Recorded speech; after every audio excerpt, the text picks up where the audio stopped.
walk away. That was my first and last mistake. I'm blue without your face. But what can I do? 'Cause I'm just a sinking ship, and you're just a pair of lips that I've lost in the moment. All I want is for you to come back. Now I'm caught in the middle of life, and I need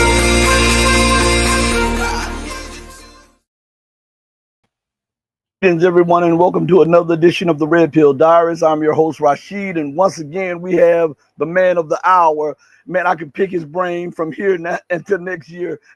Colonel Larry Wilkerson. How's it going, Colonel? Not bad, considering the world. Well, I wanted to start off asking you a question, but then when I looked at the news, I had to rephrase the first question that I wanted to ask you, and it's dealing with the U.S. government shutdown. How is it that the U.S. government is talking about a shutdown and they just passed a near $1 trillion budget for 2026? And does that show irresponsibility and ineptitude of our leadership? It's all politics, and that's really a derisive phrase. It's all politics, because both sides are not thinking about the American people. I don't care which party you parse, neither side is thinking about the American people. They're thinking about their own advantage and their own power. There are a few exceptions, of course. Marjorie Taylor Greene on the right has essentially said this is stupid. We should end this and get back to what we need to do. And even said that maybe the Republicans should give a little ground on, the Affordable Health Care Act and what people have to pay for premiums. And on the other side, there have been one or two Democrats who've said we need to get on with business, but mostly they're all playing politics.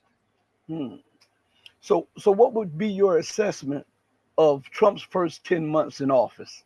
And I know that's a loaded question, but one word, awful. I can't think of a period in my 80 years on this earth, almost 81, a couple of months, where I have seen, and I've been through Dick Nixon, I've been through JFK's assassination, I've been through Jimmy Carter's problems in the desert of Iran. I've not seen as bad a situation as this one is, particularly from the perspective of the executive branch. What happened to the America First? Because it seems like he just there was a report that came out on RT a few days ago, and I brought this up to Larry Johnson. I brought this up to Scott of Calibrated yesterday, that said that during the genocide in Gaza, the United States funded that to the tune of $21.7 billion. Yep. And there was a HUD report that came out a few years back saying to eradicate homelessness across the United States, it would take $20 billion. So the United States is more concerned with furthering genocide in Gaza and in the Middle East. And they paid Israel $21.7 billion, which was $1.7 billion more than what was needed to eradicate homelessness across the country. Does that spit in the face of the people who believe Trump's mantra of America's first? Throw Ukraine and Yemen into it, and you got $32 billion. So, I mean, it's excruciating. And yes, it defeats the whole concept of America first. Again, I'll go back to Marjorie Taylor Greene. I didn't think I'd ever be doing this, but she's brought into question the idea that we're sending all this money overseas and we've got all these problems in the United States. And by the way, I had this discussion yesterday with a gentleman, and he was talking about how Baltimore is so bad and how Los Angeles is so bad and Philadelphia is so bad. Pick it on cities that have a lot of blacks. In fact, a considerable amount in Baltimore, of course, as you well know, and the district. And I just said, I've lived next to the district for 35 years, go in almost every day. I had a granddaughter go to college in Baltimore, went up there almost once a week and traveled all through the city. I had a daughter, another granddaughter who went to school in Chicago. I once accompanied her from a restaurant back to her dorm, and she said, "Granddad, why are you doing this?" I said, "Because it's a long walk in Chicago." And she said, "I do this every day. I'm not worried." So I said, "What's your point, dude? Why are you picking on cities that have a significant black population?" Don't answer that. I'll tell you why. Because we still have a damn race problem of enormous consequences. And Trump is exacerbating it because his administration does not like blacks. For that matter, any minority. But and it seems to be, if you want to take it there, seems like he doesn't like most whites either when it comes to it, because of his policies that are antithesis to that they are destructive to the American republic. Well, you have to be a Christian nationalist. You know, you have to believe that you should take the oath of office to Jesus and not to the Constitution. And you have to be a person who believes that there are Islamic terrorists in every major city in America. You have to be that in order to be welcomed, even as a white boy in Trump's administration.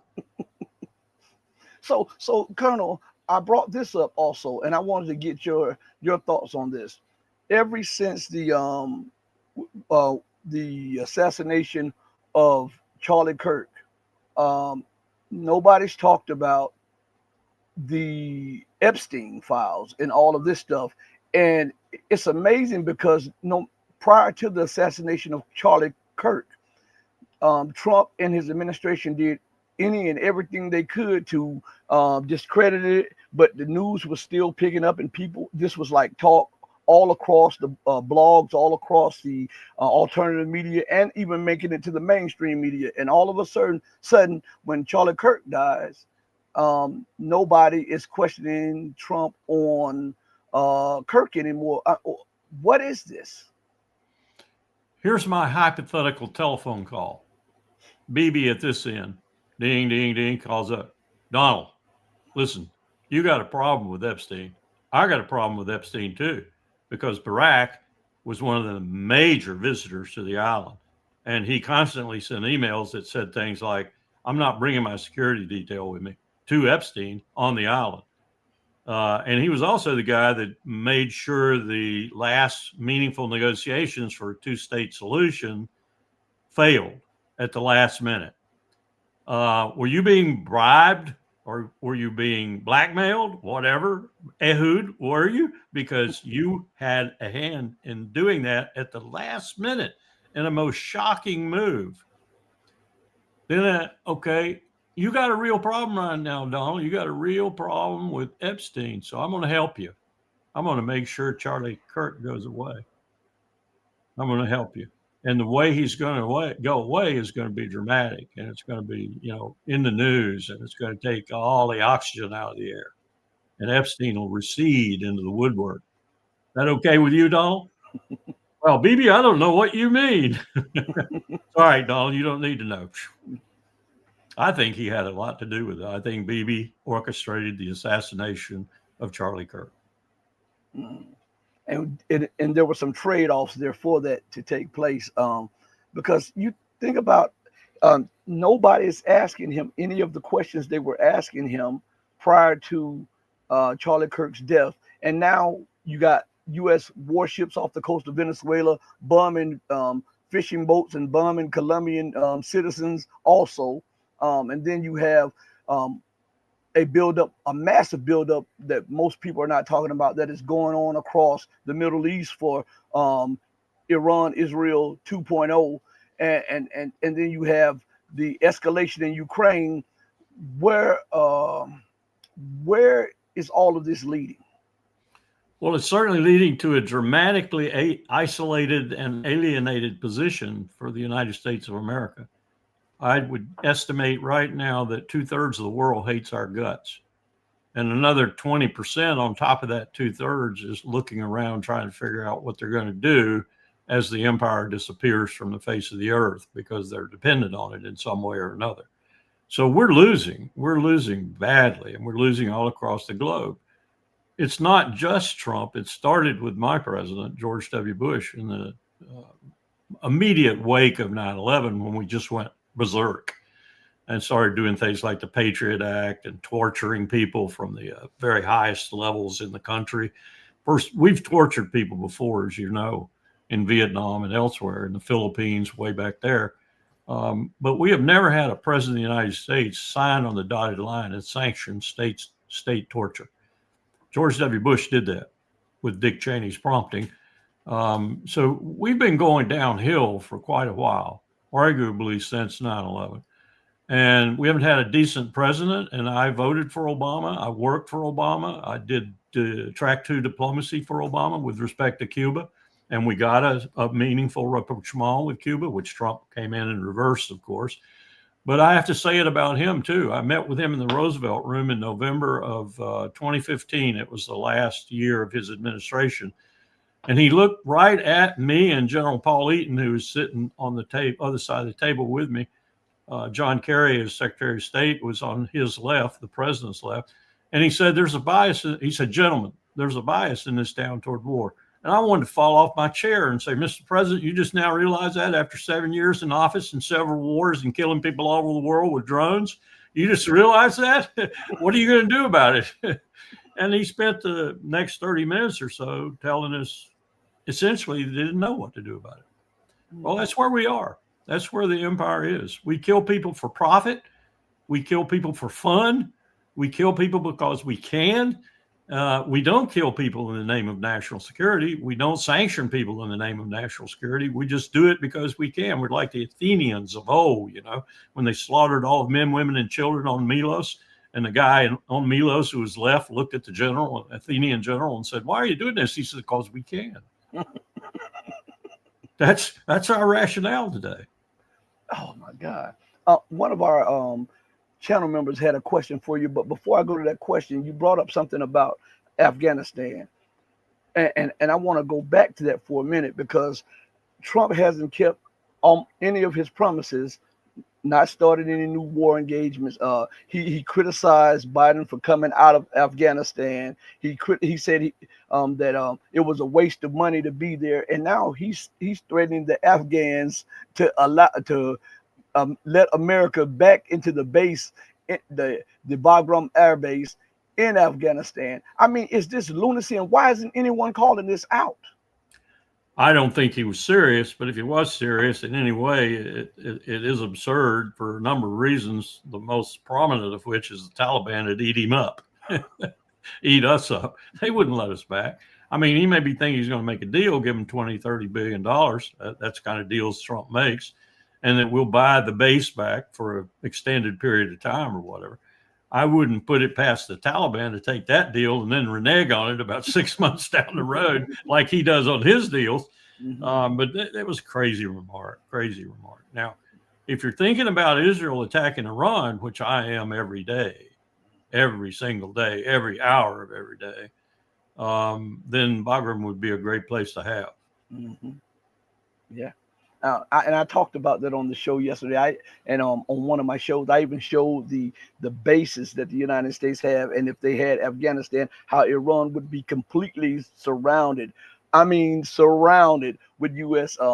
Bases or whatever, and this would be the optimal time for Iran to be attacked when the United States is back there. But also, Bagram is close to some of China's nuclear facilities in China too. So I think there may be something to it. But before we go into this Israel thing, Colonel, Ms. Noor says, why do you think the Army and police officer unions have not spoken up against the belligerent and perilous direction we are seeing from the U.S. leadership? America last.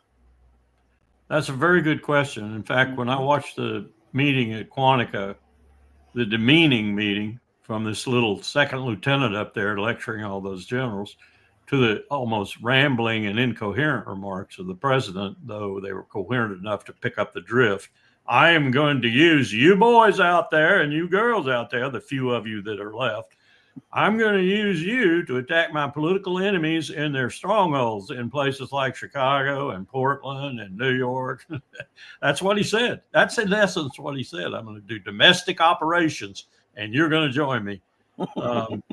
So other than that, I got to say that I find no reason to be hopeful with this president, domestically or internationally.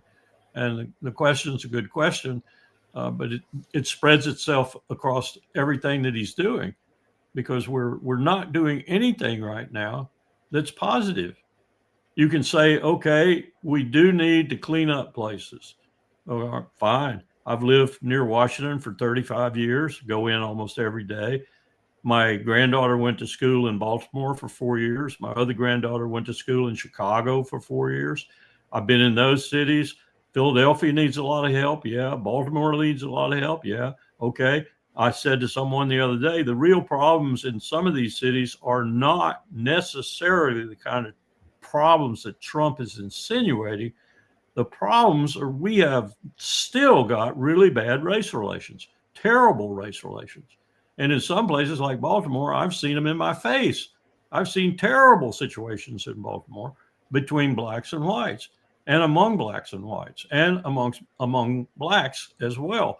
Because what we've done, Alma Powell used to say this all the time. You may disagree wholeheartedly. I'm not a black man, so all I could do was listen to her and listen to Colin. And most of the time, what they told me I thought was pretty accurate. Alma said one time to me, his wife, wonderful woman. She said to me, Larry, we were better off before we desegregated. Our families were intact. Our families were nuclear. You could walk into any of our schools. My father was a principal in Birmingham, Alabama, not of one, but two high schools in Birmingham, Alabama. You could walk in any door. You didn't have any closed doors. You could eat lunch off the floors. They were so clean. And if he found a shiv or a knife, God forbid, a gun anywhere in the school, you were gone. You were toast. You wouldn't show up again. She said it was much better. And then we desegregated and got with you white people, and you screwed us.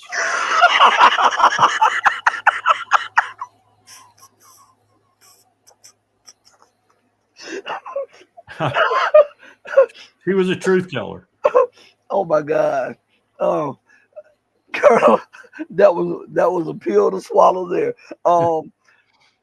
Where do you think we're headed now with the Israeli Iranian conflict? Because Putin said that he talked to Bibi, and Bibi wanted him to convey that he did not want escalation, but everything seems to point to escalation. I always tell people, don't just listen to the rhetoric, look at the actions behind that. And we see a massive buildup. We see them attacking people in the West Bank and Gaza. We see them not standing up to any of the negotiations. They're attacking negotiators in Qatar. They're bombing Lebanon. I mean, it seems like they're trying to weaken the axis of resistance or anyone that is allied to Iran, and they want to buy a little more time by conveying that we don't want to escalate. And it seems like they did that in the first negotiations with Hamas. It seems like they did it in the second negotiation with Hamas. They did it with Hezbollah. They even did it with former president of Syria, Bashar Assad, when they were negotiating with him. A lot of people forget about that. And do you believe Netanyahu's sincerity on that? And if you don't, where is this taking us? That's the question of the hour for the Levant anyway, and to a certain extent for our empire. I'm not exactly sure what Netanyahu, in Hebrew, of course, and behind closed door, went and told Smotrich and Ben-Gvir and the other members of his coalition who were threatening to leave if he effected this deal that we're looking at right now. I suspect, being Bibi, he told them, don't worry. It ain't going to happen. Don't worry. When we attack Iran, everything will change. Because when we attack Iran, America will have no choice. That bozo in Washington, Donald Trump, will have no choice but to follow us and to help us defeat Iran and regime change in Iran. He'll have no choice. The call to Putin and how it's been reported, I wish I'd been a fly on the wall, but looks like he's running scared a bit. And he understands that Iran isn't the Iran of 10, 15, 20 years ago. And then if he attacks, he's going to get his rear end handed to him. just as he almost did in the 12 beautiful days that he stopped because they were anything but beautiful.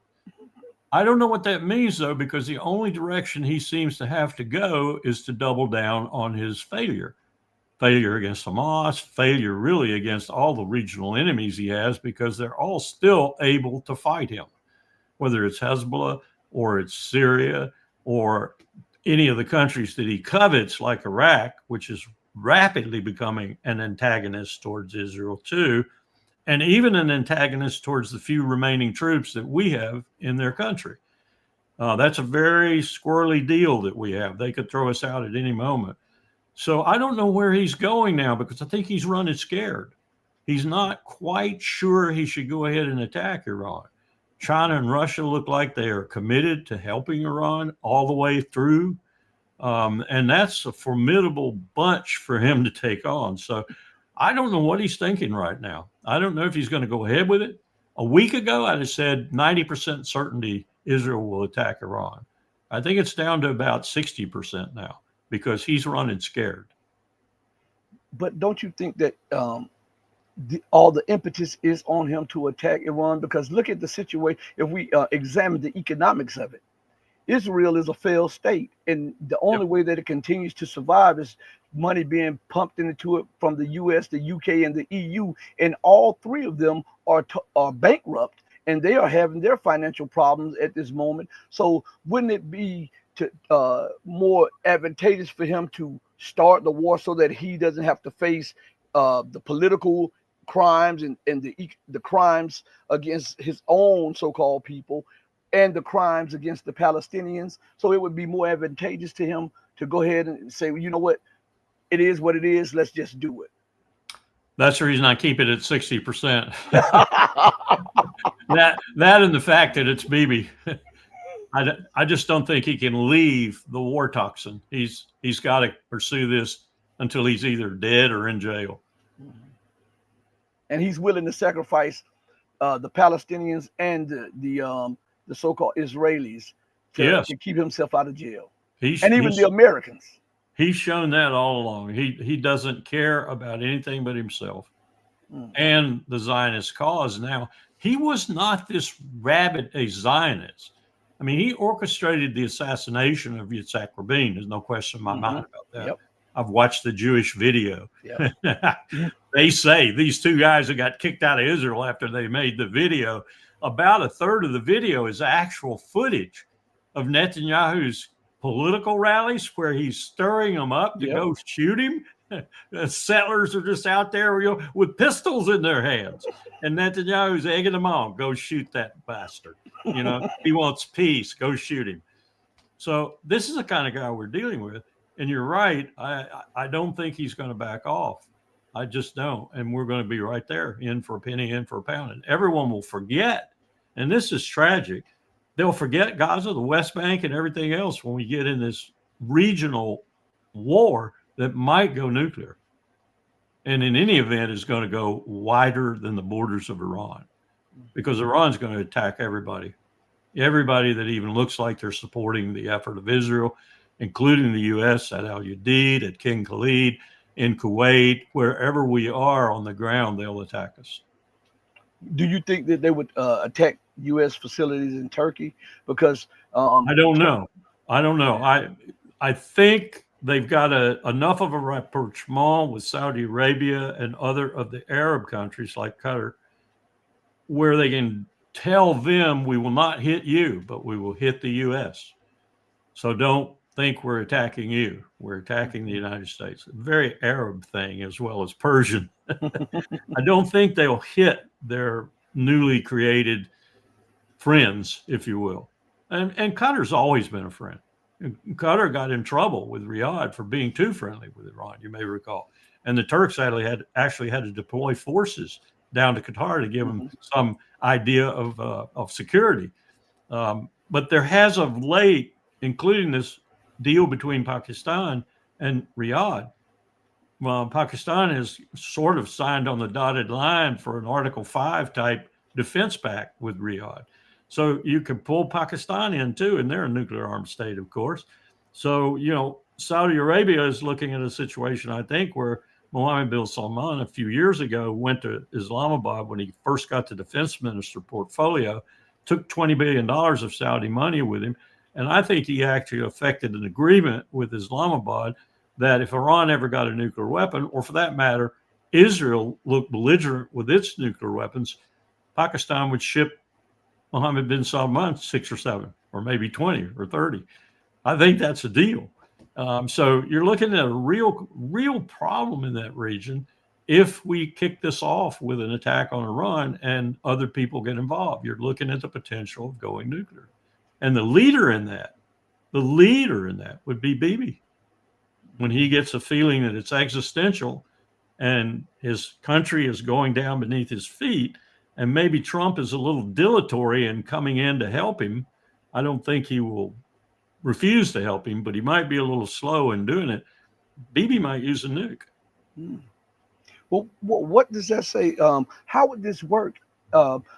We know that a deal has been made with Arabia and Pakistan, but we know that Iran is not afraid to strike Pakistan because they had a border a strike on Pakistan, and Pakistan struck border areas in Iran recently, right. And then Iran and Pakistan both signed a not a mutual defense clause, but a military agreement to fight terrorism and to have better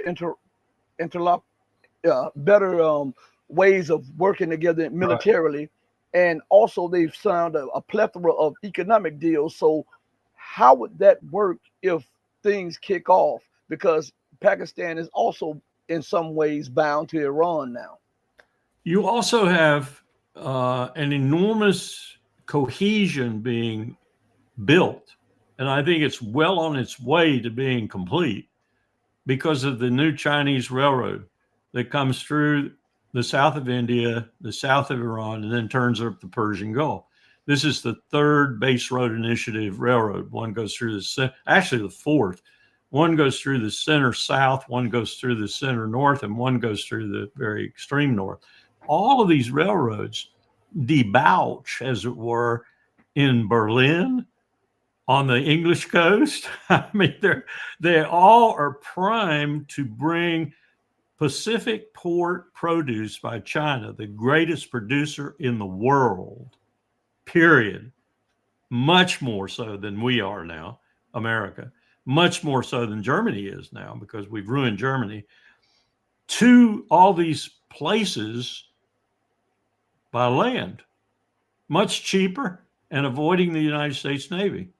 So China is primed to turn all of that on, and they've turned the one in Iran on. 2 trains have already made it. To support half the world, if not 3/4 of the world, over land, not have to use the oceans where the Navy, U.S. Navy, kind of still holds some sway. Mm-hmm. So this is China really reaching out to tap the empire, and they're not bashful about it. And these people along these routes are all beginning to realize how much commerce and trade is going to come into them from these road initiatives, especially these land-based railroads. I don't think we're winning. I think we're losing, and we're losing dramatically. And increasingly, those like Israel, who are, leftovers that are trying to make a mess of this for their own benefit, and that's why Netanyahu's doing it, because he's been trying to talk China into doing a deal with him, Russia into doing a deal with him, Turkey into doing a deal with him. He's not had a whole lot of success because everybody sees the real power to the east. And so he's going to be left hanging out on a limb. And I'm sad to say we're going to be hanging out there with him very shortly. Well, what do you think the policymakers in the U.S. are saying now? Because, excuse me, they alienated India, which they wanted to use as a pole against China. And it was reported a few days ago that Russia and India finally got their payment thing together, because Russia had a lot of money stuck in Indian banks because they couldn't do anything with rupees. But now they're trading the Russian oil for Chinese yuan. All of the Indian sellers buyers are buying it with Chinese money. Then you see Iran selling oil in yuan. You see Venezuela selling oil in yuan. You see Niger and all of the Sahel states are now accepting yuan. What is going through the policymakers' minds in Washington as they see the dollar slipping from its preeminence in the United States, because that's the lifeblood of the military, and the military slipping from its preeminent place? You have to go back to Henry Kissinger's statement, which is a wonderful statement if you think about it. He was saying it in terms of the power of the United States, but it applies across the board, not just the United States. He who denominates the oil market denominates the world. Oh. And that's what's happening. That is what is happening. You just described it. The other aspect of it that is somewhat troublesome for the empire anyway, is we just had the Secretary of Treasury make the most ridiculous remarks I've ever heard. He essentially said on television yesterday that we were going to sanction Russia and India in order to prevent India from buying Russian oil. Now, think about that. How the hell are you going to pull that off, Houdini, Secretary? You can't do that because of what you just said. They're not trading in dollars. They're trading in the most extensive way in yuan, but they're doing it in other currencies. They're even doing commodity exchanges. They're doing basic stuff on the Emmer River and over in the really incredibly Chinesified Russian Far East. They are trading every day with commodities. You know, you take these many sheep and I'll take this much of your leather or whatever. And increasingly, they're using the renminbi, the yuan, for other transactions. And look at the pipelines that are being built. The pipelines being built out of Russia, some of its most lucrative oil fields, are going to China. Mm-hmm. So, I mean, what are we talking about, Mr. Secretary of the Treasury, who doesn't know your ass from a hole in the ground? Well, Colonel, what does this do for American policy? Because America had this plan to keep her hegemony through the two islands, the island chains, to keep China hemmed in, to be able to cut off the Malacca Straits. And now we see that China is bypassing all that with the Belt and Road, with the train lines and stuff. And we see, as you just brought up, which I was going to say about the pipelines, which would secure their oil and their gas coming from Russia into them. How can the empire stop that, and how can they deal with that? Because it seems like the whole world is moving from west to east, and the center of that move is China. You got that right. You got that right. And let me just add another detail here that most people have no comprehension of, no sensation about. China has 6,000 ships in its deep sea fishing fleet, each of which is armed. 6,000 ships. Go ask any Filipino who has been out on Mischief Reef or in that vicinity and looked up from their tiny little patrol craft 7 or 8 decks to the top of a Chinese deep water fishing boat with a cannon aimed at them. 6,000 ships. That's the biggest fleet in the world.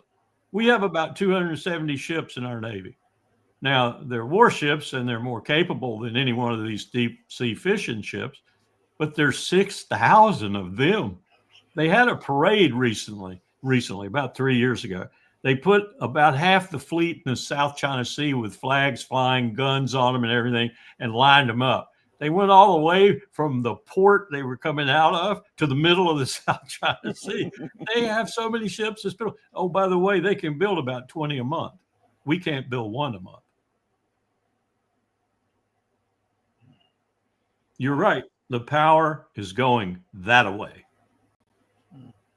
And does that mean that we're becoming more belligerent and more desperate because the Chinese has nearly 250, 260 times shipbuilding capacity? One of their shipyards is bigger than all of the U.S. shipyards combined. Yep. And then we see the change from the dollar to the renminbi. We see the pipelines going into China. We see, as I said, the Belt and Road Initiative.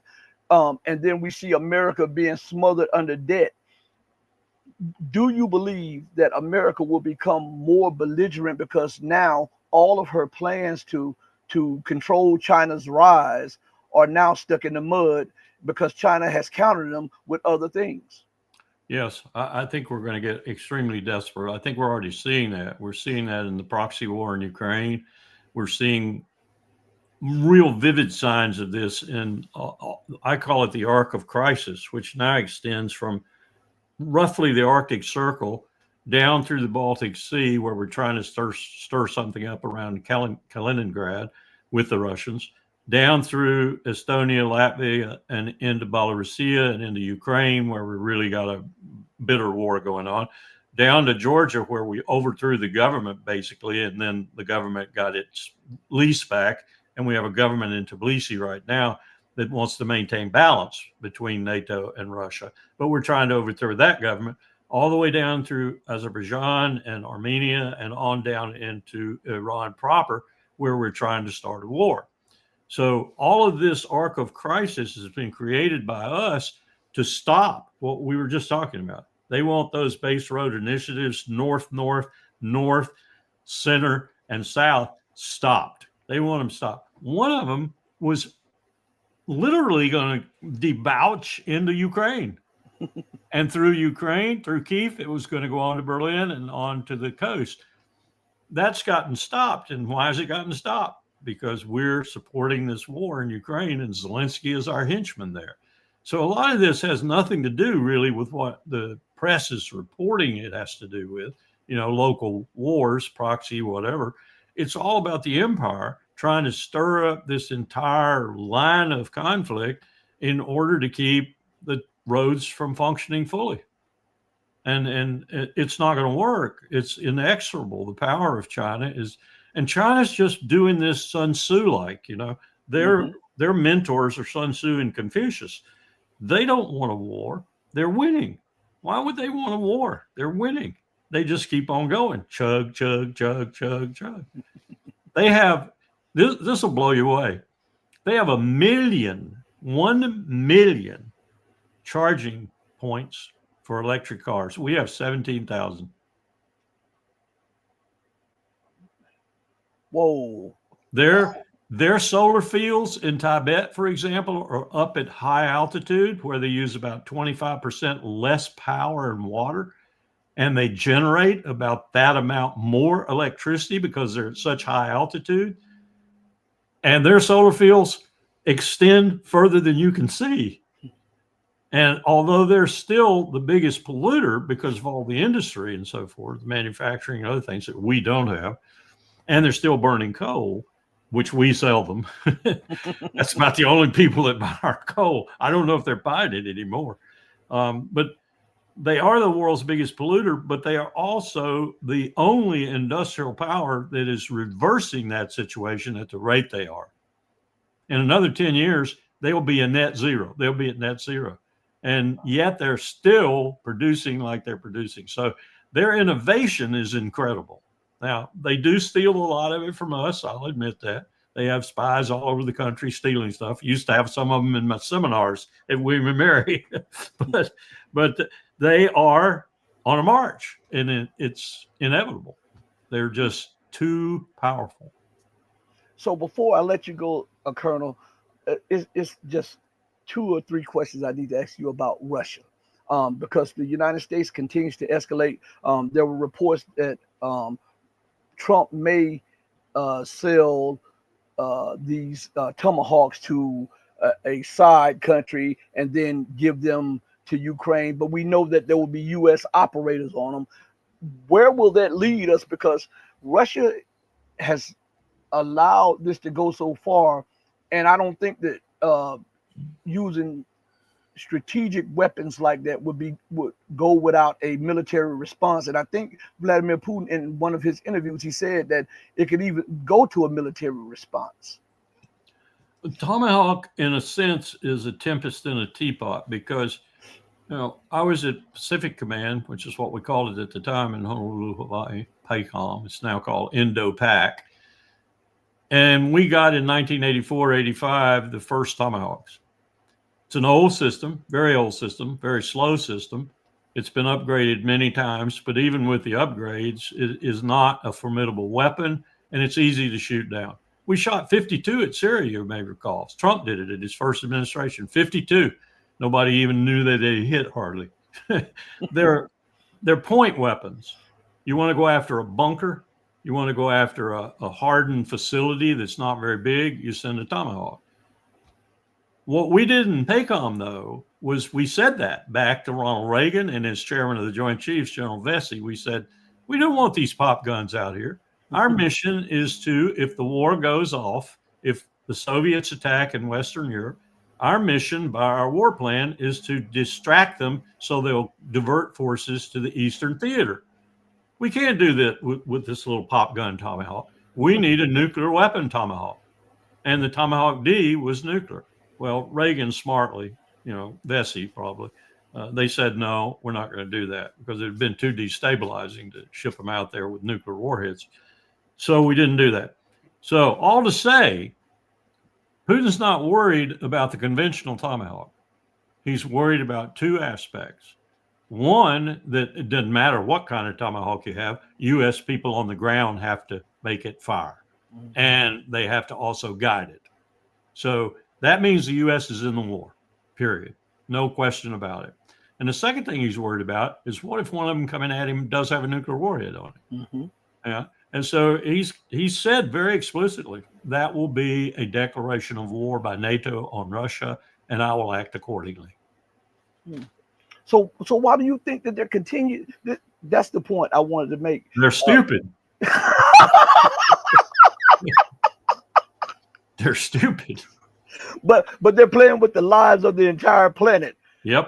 Being stupid and inept. And so to this point, that stupidity has not gotten us into really existential problems because Putin is smart. And he doesn't want to put us there because he knows we got about 5,900 warheads too. He's got about 6,000. We got about 5,900. So, rough equivalency. And we've got a fairly robust variety of ways of sending them at him, even though he has better. And with his hypervelocity missiles, he has much better. There's no way we can shoot a hypervelocity missile down. Son of a gun is going so fast, it would be like hitting a bullet times 10 with another slow bullet, like shooting a 45 at a 270 Winchester with the Winchester boosted 3 times. Because these are fast. These missiles go 20,000 kilometers per hour. Think about that. That's 3 times faster than the speed of sound. These are incredibly fast missiles. You can't shoot them down. So he's got that in his repertoire, which tops anything we have. So it would be I won't say it'd be an equal fight. It would be a world-ending fight. And he doesn't want that. And I don't blame him. He's smarter than that. He doesn't want that. Trump does. Here's the scary thing. Trump doesn't even know what he's doing. Trump has no idea what nuclear weapons can do, nor how dangerous it would be to start. And that's scary. It's really scary. The man just doesn't do that sort of thing. He doesn't read. He doesn't study. He doesn't go back and look at all the body of literature we built up during the Cold War over escalation theory and strategic dominance and all these things. And the conclusions that we came to in every single study, don't start this. Don't start it because there's no way you're going to be able to control it once it gets started. It's going to be disaster. You're going to take out the human race and maybe you're going to take out the globe with it. Trump doesn't read that. He doesn't pay attention to things like that. So my last question to you before I ask, thank you, M. Sparks, for the $4 super sticker. I wanted to ask you, when it comes to this, I was talking to Larry Johnson, and I asked him about what if the U.S. proceeds to strike Russia with tomahawks, and his words to me were, then there will be an Oreshnik moment. Yep. And then I asked him, just in Ukraine, and he said it could spread outside of Ukraine. Might be in Poland, might be anywhere there's a NATO target. Yeah. So you too believe that if this happens, Russia would respond in kind to show that, listen, you just can't keep doing what you're doing without any consequences? I think Putin will have by that time reached the end of his rope. He's been very circumspect, very prudent up to this point, but he's going to reach a point where he's going to say, I have to do something to teach them that I am deadly serious. Mm-hmm. What it would be, I don't know. It would probably be a lesser target, if you will, maybe an installation in Poland, maybe an installation somewhere else in NATO. Heck, he could shoot France. I don't think anybody would care much. I hate to say that, but the way Macron's dealing with the world right now, he wouldn't care if they hit his house. He's a dead man walking. Merz is a dead man walking. Starmer's a dead man walking. All three of their economies are collapsing. These are the giants of Europe, right? Britain, France, and Germany. It's tragic what we've done to Germany. Probably the most efficient manufacturing entity in the world, even topping China in some ways, not in output, but in quality and efficiency. Germany was ticking on all 8 cylinders. What did we do? We blew up the pipeline. Germany agreed with it, and we did it. Now they're toast. They can't get their economy back together again. Oh, my God. I wish I had another hour with you, but I know you're busy. Colonel Wilkerson, thank you so much for joining us on the Red Pill Diaries. And I want you to be blessed and be safe out there. Thank you for your wealth of information and knowledge. You too. Take care and be safe. Be safe. All right. You too. Bye-bye. Watch out for those stormtroopers. Gotcha. Everybody, listen, I want to thank each and every one of you for joining me on this platform today. I want to, as I often say when I go out, I say, do right by others, not because there's some material gain or some accolades behind it. Do right by others because it's the right, the humane, and the godly thing to do. Because even when no one else is watching you, God Almighty is watching you. And as my late mother used to always tell us, God sits high, but he looks low. I want you to know that I love each and every one of you who loves truth, but know that the love that I have for you will always pale in comparison to the love that God has for you. Until we next speak again, stay strong, stay true, but above all things, remember to stay righteous. And also hit that like button and share. We're out of here. Thank you. Hey, mama, your baby boy loves you more than life. Deuces, everybody. We're out. Peace.